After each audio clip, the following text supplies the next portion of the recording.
అర్థమవుతోంది. సరే BRS party వాళ్ళు ఆ విషయాన్ని ఒప్పుకున్నా, ఒప్పుకోకపోయినా ఆధిపత్య పోరు నడుస్తోంది. ఆ పార్టీలో ఇంకేదో నడుస్తోంది అనేది మాత్రం క్లియర్‌గా అర్థమవుతుంది కాబట్టి సరే ఎవరికి తోచిన విధంగా వాళ్ళు మాట్లాడుకుంటున్నారు. బట్ కాంగ్రెస్ పార్టీ ఆవిడ బయటకొస్తే ఒకవేళ బీఆర్ఎస్ పార్టీ నుంచి వాళ్ళు పంపించినా, లేకపోతే ఆవిడ బయటకొచ్చినా కూడా ఏం జరుగుతుంది అనే చర్చ కూడా నడుస్తోంది కాబట్టి ఆవిడ వర్షన్‌లో అయితే బీజేపీలోకి వెళ్ళదు. ఎందుకంటే లిక్కర్ స్కామ్‌లో ఆవిడని ఇరికిచ్చారు, వాళ్ళు పంపించారు అనే ఒక దాంట్లో ఉంది. అండ్ బీజేపీని కలపడానికి ట్రై చేస్తున్నారు, బీఆర్ఎస్ పార్టీని బీజేపీలో విలీనం చేయడానికి ట్రై చేస్తున్నారు అనే వ్యాఖ్యలు కూడా ఆవిడ చేశారు కాబట్టి డెఫినెట్‌గా ఆ పార్టీలోకి వెళ్ళకపోవచ్చు అనేది 99% ఛాన్స్. ఇక మిగిలింది కాంగ్రెస్ పార్టీయే. అంతకుముందు కూడా చర్చకొచ్చింది కాంగ్రెస్ పార్టీలోకి వెళ్తారు, మంత్రి పదవి ఇస్తారు, ఆవిడతో పాటు కొంతమంది ఎమ్మెల్యేలు వెళ్ళడానికి రెడీగా ఉన్నారు, వాళ్ళకు కూడా ఇస్తారు. ఇవన్నీ కూడా వచ్చాయి కాబట్టి నిజంగా అవకాశం ఏమైనా ఉందా కాంగ్రెస్ పార్టీలో ఆవిడని తీసుకునే ఆలోచన ఏమైనా ఉందా? ముఖ్యంగా వీళ్ళేందంటే వీళ్ళొక రాజరిక పాలన నుండి వచ్చిన వాళ్ళు వీళ్ళు ఎప్పుడు కూడా ఒకరి కింద పనిచేసేటువంటి ఆలోచన ఉండదు వీళ్ళకు. మీరు మాట్లాడిన విధానంలో ఇంతకుముందు చెప్పినట్లుగా ఆమె మా బ్రదర్ విధానం నచ్చలేదు, ఏకంగా కేసీఆర్ విధానాన్నే నచ్చలేదు అని చెప్పి కడాఖండిగా చెప్పినటువంటి బిడ్డ. 1954లో కేసీఆర్ గారు పుట్టినరు, ఆయనకు 71 ఏళ్ళు. కేసీఆర్ గారు రాజకీయ ప్రస్థానము 1977లో స్టార్ట్ చేసి 48 ఏళ్ళు రాజకీయ ప్రస్థానం జరిగింది. ఆ తర్వాత 2006లో కేసీఆర్ గారు తీసుకున్నటువంటి ఉద్యమం క్రమంలో మధ్యలో వచ్చినటువంటి వ్యక్తులు ఇద్దరు. కేటీఆర్ గారు MBA చేస్తుండే యుఎస్ఏలో 2001, 2006 వరకు అక్కడే జాబ్ చేసేవారు. కవిత గారు కూడా అక్కడే ఉండి వచ్చారు. వాళ్ళు 2006లో వచ్చిండ్రు. వచ్చిన తర్వాత సడన్గా 2009లో ఎలక్షన్స్ అయితే కేటీఆర్ గారికి పొలిటికల్ అవకాశం ఇచ్చిండ్రు. ఎలాంటి బాధ లేదు, ఎలాంటి అత్యుత్సాహం లేకుండా ఆయనకు ఒక అవకాశం ఇచ్చిండ్రు. ఆయన ఎమ్మెల్యేని చేసిండ్రు. అక్కడ అంత రెడీమేడ్గా ఉన్నదాన్ని తీసుకొని చేసిండ్రు. సేమ్ కవితను కూడా ఏదో ఒక రూపంలో ఆమెకు కూడా ఒక అవకాశం ఇచ్చిండ్రు. వాళ్ళు పదవులు అనుభవించిండ్రు. వీళ్ళంతా ఏంటంటే మేమే ముఖ్యమంత్రిగా ఉండాలి అని కోరుకునే వాళ్ళు. వీళ్ళు ఒకరి కింద పోయి పనిచేసి ఒకరి కింద మంత్రిగా ఉండాలి అనే ఆలోచన ఉండరు.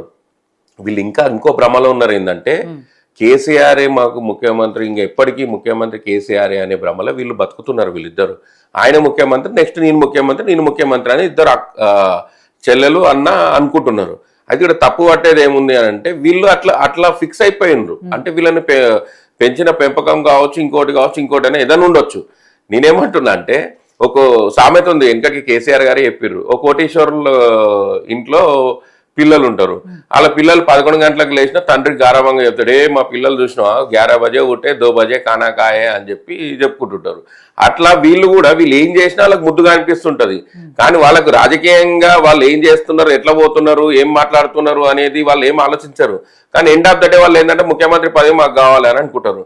అయితే వీళ్ళు గమనించుకోవాల్సిన విషయం ఏంటంటే ఈ రాష్ట్రానికి వాళ్ళు ఇంకో ముఖ్యమంత్రి కావాలనే కోరిక మీదనే ఇంకా తిరుగుతున్నారు, అదే భ్రమలో తిరుగుతున్నారు. రేపొద్దు నేను రాష్ట్రాన్ని నేను అడ్జేస్తా, నేను ఇంకా నిప్పు కణికలు అవుతాం, ఉప్పులు అవుతాం, అది ఇదని అంటున్నారు కదా. అన్నిటికీ ఇదే కారణం కనబడుతుంది. అంటే ఒక కోటీశ్వరుల కుటుంబంలో నుండి వచ్చిన వాళ్ళకి ఏం తెలియదు మేడం, ఏం బాధ నొప్పి అనేది ఏం తెలియదు, రాజకీయ ఓనమాలు కూడా తెలియదు వీళ్ళకు. వీళ్ళు ఏంటంటే రెడీమేడ్గా ఉంది, తండ్రి పేరు చెప్పుకొని వచ్చిండ్రు, రెడీమేడ్ కేకుని తీసుకొని తిన్నట్లు అయిపోయింది. సో అట్లనే వీళ్ళకి ఆ బాధ తెలియని వాళ్ళు వీళ్ళు రేపు పొద్దున రాష్ట్రాన్ని పాలిస్తాం అనేటువంటి మాటలు చెప్పడము, వీళ్ళు చేసినటువంటి చెడ్డ పనులు ఏమున్నాయో మనం కూడా చూసినాం. సరే అవి నేరారోపణలు ఉన్నాయి, అవి నిరూపితమైన రోజు మాత్రం తప్పకుండా వీళ్ళు శిక్షిస్తారు. కానీ ఈరోజు లిక్కర్ కుంభకోణం కానీ కాళేశ్వరం కుంభకోణంలో కానీ ఈరోజు రాష్ట్రాన్ని 10 ఏళ్ళు ప్రజలు సెంటిమెంట్తోనే మీరు వాడుకొని అది చేసిన తర్వాత మళ్ళీ అదే సెంటిమెంట్ను రగిల్చి అన్నొక దారి చెల్లెలొక దారి బట్టి అది చేస్తామంటే తెలంగాణ ప్రజలు అమాయకులు కాదు.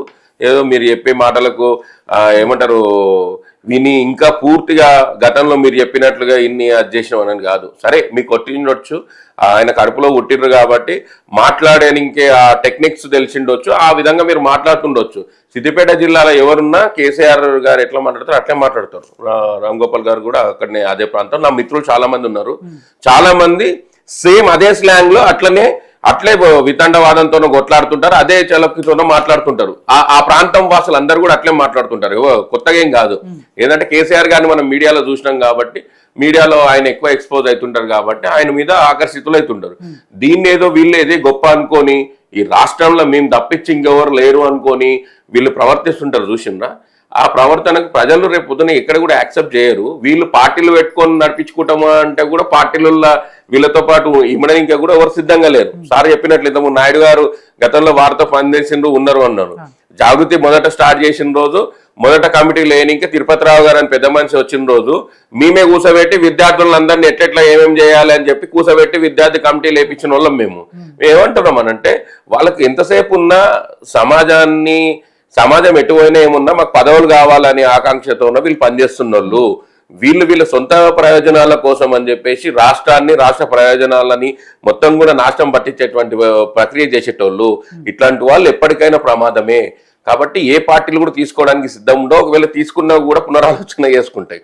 మీరు గతంలోనే చూసారు, కాంగ్రెస్ పార్టీ తెలంగాణ ఇచ్చిన కాంగ్రెస్ పార్టీని ఏమన్నారో నేను స్పష్టంగా అక్కడ ఉండి లోక్సభ బిల్లు అనౌన్స్ అయిన రోజు, రాజ్యసభలో అయిన రోజు అక్కడే ఉన్నాం మేము, కేసీఆర్ గారి ఇంట్లోనే ఉన్నాము. ఆ రోజు చూసినాం వారి ముఖ కవలికల్లో ఏమేముంది ఎట్లెట్లుంది అని చెప్పి. అసలు అట్లాంటి వ్యక్తులు మళ్ళీ ఇంకోసారి ఇంకో రాష్ట్రంలో ఇంకో పరిస్థితులు తీసుకొస్తాము అని అంటే వాళ్ళు నమ్మే పరిస్థితి ఉండదు. ఏ పార్టీలు కూడా తీసుకునే పరిస్థితి అయితే మాత్రం ఉండవు.